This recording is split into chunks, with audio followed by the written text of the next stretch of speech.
ये कहानी एक भयानक जंगल की है जो मैंने उनके घर वालों से सुनी है, जिसके साथ ये घटना घटी हुई थी। माधोपुर से लेकर श्यामपुर तक फैले इस जंगल में न जाने कितने भयानक जानवर और भूत रहते हैं।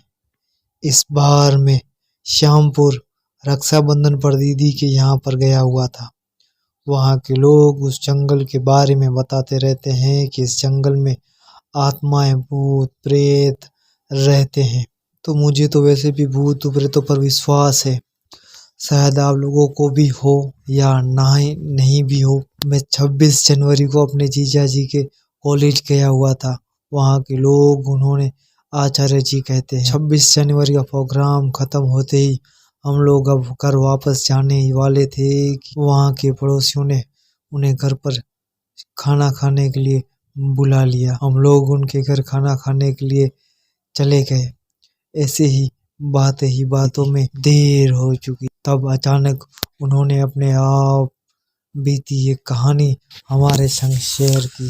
उन्होंने कहा कि कुछ दिन पहले मेरे बेटे राजेश के साथ एक ऐसी घटना घटी है कि आपको भला मैं क्या बताऊं। राजेश के पिताजी ने बताया कि एक दिन मेरी तबीयत थोड़ी ज़्यादा ही खराब हो चुकी थी। तब मैंने राजेश को जंगल में बकरियों के लिए चारा लाने के लिए भेज दिया था। राजेश वैसे तो कभी कभी जंगल जाता था, पर वो हमेशा काम से ही अपना मन चुरा लेता था। पर आज उसे मजबूरी में जंगल जाना ही पड़ा।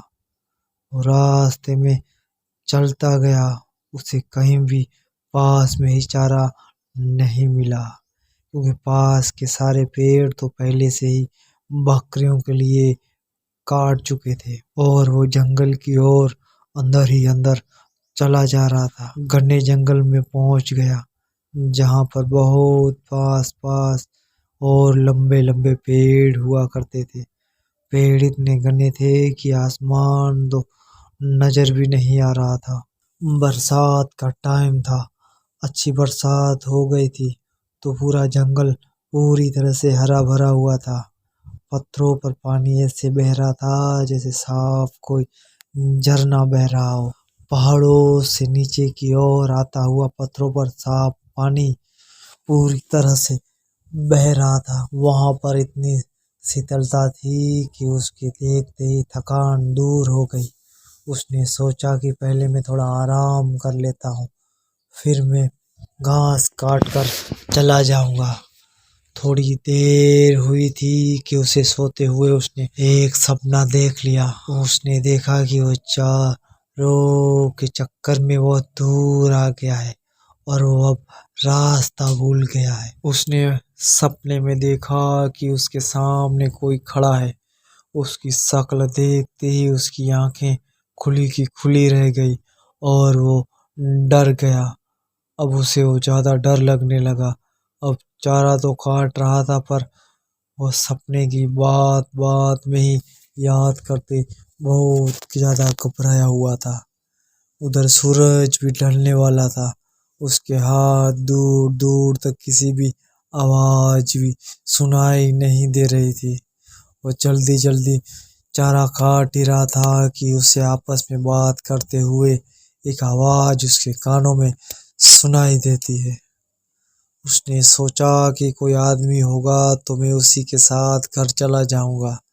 उसने जल्दी से पत्तियां बांधी और वो आवाज आ रही थी उधर की ओर चल दिया पास। पर उसने ये ध्यान नहीं दिया कि वो आया किधर से था, अब वो किधर जा रहा है। वो उल्टा जंगल में घुसता ही चला जा रहा था।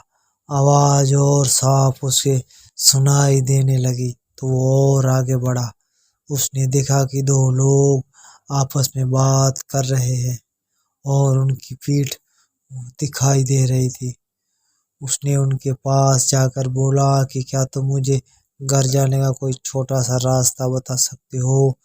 इतना उनसे कहते ही वो दो लोग उसके सामने से ही एकदम से पूरी तरह से वहां से गायब हो गए। अब ये सब देखते ही, उनके गायब होते ही उसके पसीने छूट जाते हैं और राजेश वहीं पर ही बेहोश हो जाता है।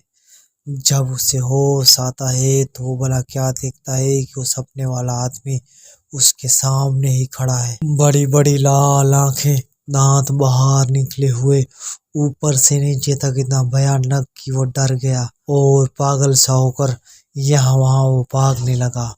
उसने देखा कि एक भालू उसकी ओर बड़ी तेज रफ्तार से भागता हुआ आ रहा है और उसके ऊपर झपटा। उसे लगा कि अब नहीं बचने वाला। उसके तो होश ही उड़ गए। वो एकदम बैठ गया और वो भालू ऊपर से निकलने के नीचे गिरते ही वो आदमी बन गया। उसके गाल पिचके हुए, हाथ टेढ़े मेढ़े और पैर उल्टे थे और लंबी लंबी दाढ़ी, दांत होठ कटकर बाहर निकलने हुए।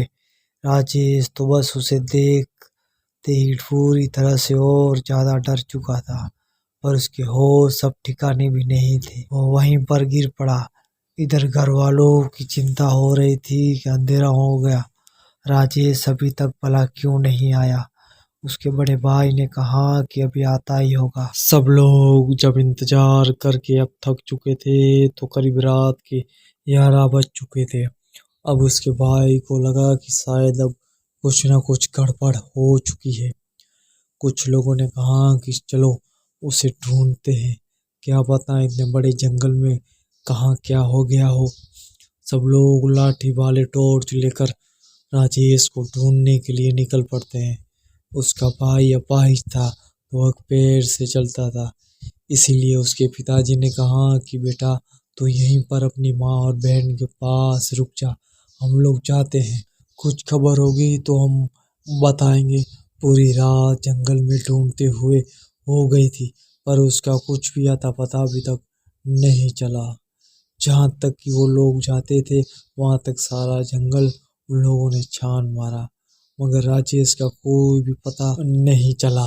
सब लोगों ने कहा कि अभी घने जंगल में जाना अभी ठीक नहीं है। अभी सुबह के 4:30 बज चुके हैं। हम 1 घंटे बाद सुबह हो जाएगी तब सब लोग साथ में चलेंगे। वो लोग उन्हें वहीं पर बैठकर सुबह का इंतजार करने लगे। थोड़ी ही देर बाद अब सुबह भी हो गई। सब लोगों ने कहा कि चलो अब चलते हैं। सब लोग वहां से चल दिए, आवाज लगाते हुए राजेश राजेश, पर राजेश के बेचारे की भूख प्यास के मारे वो हालत हो गई थी कि वह खुद सुध बुध खोकर बैठा हुआ था। उसे अब यही नहीं पता था कि वो कहाँ पर है। 2 दिन हो चुके थे, राजेश का कहाँ पर भी अभी तक पता नहीं चल पाया। अब सब लोग परेशान थे। उधर राजेश का भाई बहुत ही ज्यादा टेंशन में था। बेचारा कुछ कर भी तो नहीं सकता था। वो जाकर अपने सामने खड़े हुए नीम के पेड़ के नीचे गड्ढा खोदने लगा और कहने लगा कि मेरा भाई आएगा, मेरा भाई आएगा। वो कह ही जा रहा था कि तभी दोस्तों उस नीम पर वो रोज सुबह दूध चढ़ाते थे, उसे अपने देवता का निवास मानते थे। इधर उसके भाई की पुकार सुनने के उनके देवता निकल पड़े। उधर रात हो गई थी और राजेश को उन भूतों ने अब घेर रखा था। क्या बताऊं कि उस रात की बातें याद करके मैं अभी भी डर जाता हूँ। वहां पर इतने भूत एक साथ मैंने क्या किसी के सपने में भी नहीं देखे होंगे कि किसी के गर्दन अलग, कोई बिना आँख का, कोई ढांचा, मेरे चारों तरफ तांडव वो भूत कर रहे थे। मैं कभी जिंदगी में भी सोच नहीं सकता था कि ऐसा दिन भी आएगा। ऐसी तरह तरह की आवाजें निकाल रहे थे, सारा जंगल उनकी आवाजों से गूंज रहा था। मुझे लग रहा था कि मैं अब बचने वाला नहीं हूँ। लगता है कि ये लोग मुझे मार डालेंगे। मैं तो इतना डरा हुआ था कि मैं रो रहा था कि अचानक घोड़े के पैरों की आवाज मेरे कानों में सुनाई देने लगती है। इन सब लोगों ने आस आस तोड़ दी कि अब राजेश नहीं मिलेगा। सब लोग वापस आ गए, सारे घर में मातम सा छा गया। इधर किसी ने कहा कि किसी भगत को बुलाओ और पता करवाओ कि अभी तक जिंदा है कि नहीं, वो लौट आएगा कि नहीं। आदमी वहां से भगत को बुलाने चला गया। उधर राजेश के देवता वहां पर पहुंचते हैं, हाथ में तलवार, घोड़े पर सवार। उनको देखते ही सारे भूत भागने लगे। उन्होंने एक एक को पकड़ पकड़ के ऐसे मारा जैसे कोई हीरो फिल्म में एक योद्धा सबको काट देता है।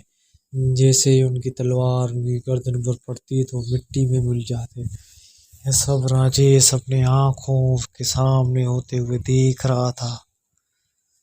तब उस घुड़सवार ने कहा कि तुम अब चिंता मत करो, मैं आ गया हूँ और सुबह तक कोई तुम्हें लेने आ जाएगा। अब तुम बेफिक्र होकर सो जाओ। उनके आने से मेरा सारा डर अब खत्म हो गया और मैं आराम से सो गया। इधर भगत जी आए, उन्होंने अपना ध्यान लगा कर देखा और कहा कि तुम्हारा लड़का सही सलामत है और कल आ जाएगा। तुम्हें चिंता करने की कोई भी जरूरत नहीं है। वहां पर तुम्हारे देवता पहले ही पहुंच चुके हैं और राजेश भाई का अभी भी वहीं पर बैठा है और कहे जा रहा था कि मेरा भाई आएगा। वो किसी की भी बात नहीं मान रहा था। जो भी उसे वहां से उठाने को जाता तो उसे धकेल देता। दोस्तों, जैसे ही अगली सुबह होती है, सबकी आँख खुलती है तो वहां पर एक आदमी ने उसे पूछा कि तुम कहाँ से आए हो और कहाँ जाना है। मैं तुम्हें तुम्हारे घर तक पहुंचा देता हूँ। और वो अपनी साइकिल पर बिठाकर उसे उसके घर छोड़ दिया। घर वालों को देखकर वो ऐसा रोया कि वो बेहोश हो गया। दोस्तों, राजेश को गए हुए अब 3 दिन हो चुके थे और वो 3 दिन तक भूखा प्यासा कमजोर हो गया था। फिर उसे हॉस्पिटल में ले जाया गया। वहाँ 2-3 दिन बाद उसका इलाज चला। 2-3 दिन तक उसका इलाज चला, उसके बाद वो ठीक हो गया। तो दोस्तों, ये कहानी आपको कैसी लगी? अगर ये कहानी आपको अच्छी लगी हो तो वीडियो को फौरन लाइक करते हैं और चैनल पर नए हैं तो चैनल को फौरन सब्सक्राइब करते हैं। थैंक यू दोस्तों।